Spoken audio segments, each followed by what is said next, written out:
All right, let me make sure. All right, we're talking about IULs now. So we've gone over whole life, we've gone over term. Now we go over the difficult one, IUL. Now I'm going to break this into two different trainings. So this first one is going to be IULE, IUL Express, right? So that means that it's pre-structured, right? You're not developing it, you're pre-structuring it. You're just using what the company does automatically. Man, I can't spell. Pre-structured, okay? So basically what this means is it's a basic solve policy. It's really only meant for final expense and coverage amount, right? It's not really built for the cash value. You're still going to bring up cash value. There's still a cash value attached to it. It still grows at a way higher rate than a normal whole life.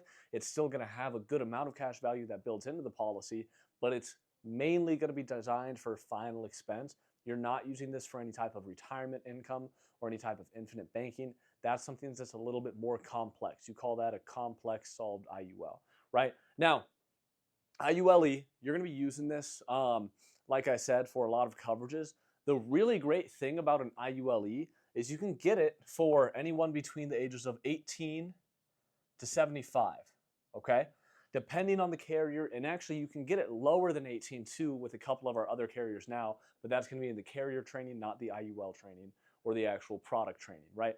So the IUL, generally going to be for 18 years old to 75 years old. You can get it younger than 18, but nobody goes older than 75. When you're going to use this, you're going to use it for final expense / coverage. Now, when I say final expense / coverage, I mean high coverage, right? So I'm talking anywhere between 25K to 500, maybe a million, right? So that's what this is designed for. It's designed for a really high coverage amount, the IULE, for a really cheap price, okay? So the pricing is going to be comparable to a term life insurance. It's usually not going to beat out a term life insurance in comparison to pricing just because the term expires. It doesn't have a cash value. But the highlights of an IUL, and this is exactly how I would pitch it. I'd pitch it to the client and I'd say, all right, Darius, this is going to be called an IUL. It stands for Indexed Universal Life, right? What that means is that as you're paying into the policy, it's building a cash value. The cash value grows the entire time you're paying into it. It's actually going to be gaining anywhere from 0 to 15% interest depending on the market, right? That interest is going to build compounding for you the entire time you're paying into it. And after the first year, you can always pull that money out and put it towards whatever you want, okay? So, all right, the way I'm going to explain this is, all right, Darius, so this right here is an IUL. It stands for Index Universal Life. What that means is that the entire time you're paying into it, it's going to build a cash value. That cash value is going to grow at an interest of 0 to 15% depending on the market, meaning you can't lose money on the interest. You can only gain money on the interest, right? And on top of that, you can pull the money out after the first year, putting it towards whatever you want, whether it's a car, a house, your kid's college, whatever you want. Spend that money how you feel, right? That's going to be called a surrender. You're going to surrender the policy or pull out a policy loan, right? Now, do you have any questions for me about this or how it works? And that's exactly how I'm going to pitch it, guys, right? I'm going to pitch this, an IULE, not based off the premium, but based off of the face amount, right? So when I'm pitching an IULE, an Express, I'm pitching like 500K, 250K, or 100K. You get me? I'm not going to be pitching it based off the premium, right? If I'm working with someone that's very IUL specific, they're trying to build a retirement off of it or a cash value off of it, or they very specifically are trying to spend over like 100, 200, 300 a month. If they're spending more than 200 a month, I'm going to structure the IUL. But if they're spending under 200 a month, it's not worth it. It's not in their best interest to have an IUL structured because they're honestly just going to lose money on the actual cash value. So under 200, I'm pitching them an IULE. Over 200, I'm going to kind of try to structure the actual policy for them. Besides that, there's not really much to cover. The only other thing I'm going to talk about is an IUL if you're trying to sell it instead of a term life or use it to replace a term life. The way I'm going to explain it is I'm going to say, all right, Darius, so basically, instead of that money that you're putting towards that term, you're taking all that money and you're burning it. You don't own that policy. So what we would do is we would take that money, we would put it into a policy that you own. It's kind of like owning a house versus renting a house, right? This policy you actually own. It's going to last forever. It's going to build you the cash value. And if you ever needed to, you can always pull the money out of the policy. That's something you don't have an option with your term. So the term doesn't really make sense for you because it's honestly a policy that only pays out 1% of the time. This has a 100% payout rate once you get qualified.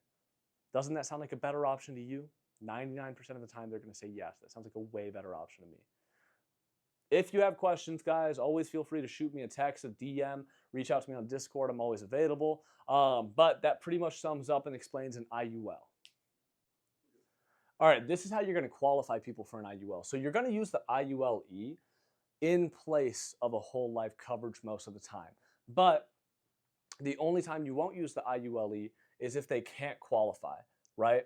So the IUL Express is used for final expense coverage. It's used for the actual kind of like in place of whole life, as long as they can qualify for it. Qualifications are really easy.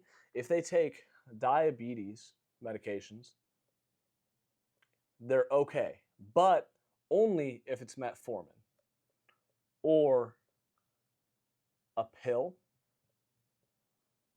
or diet and exercise. Right? If they're taking metformin, a pill, or some sort of diet and exercise for the diabetes, they're probably okay. If it's diabetes plus high blood pressure, not okay. They're not going to get accepted. They won't get accepted if they have multiple issues, right? But if they have diabetes by itself, metformin, pill, diet, and exercise, usually they'll get accepted and qualified for the coverage.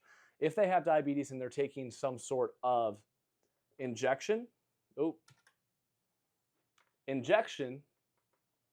going to get declined. So if they have any type of like Jardiance or insulin or anything like that, they're going to get declined. If they have high blood pressure by itself and that's all they have, they will most likely get accepted for the IUL coverage. If they have thyroid, they most likely won't get accepted for the IUL coverage. And ultimately, at the end of the day, guys, you need to make sure you just read through and understand underwriting for all of your carriers because, again, it's carrier to carrier. Usually for an IULE, I'd use Americo or Mutual of Omaha. Sometimes I can get one of them qualified through Americo and not Mutual, and sometimes it's reversed. So sometimes you just have to send it through and see who accepts them because every carrier has different underwriting based off of certain medications. But understand that if it's diabetes plus high blood pressure, they most likely won't get accepted. If it's multiple diabetes medications, they will not get accepted. If it's injections, they definitely won't get accepted.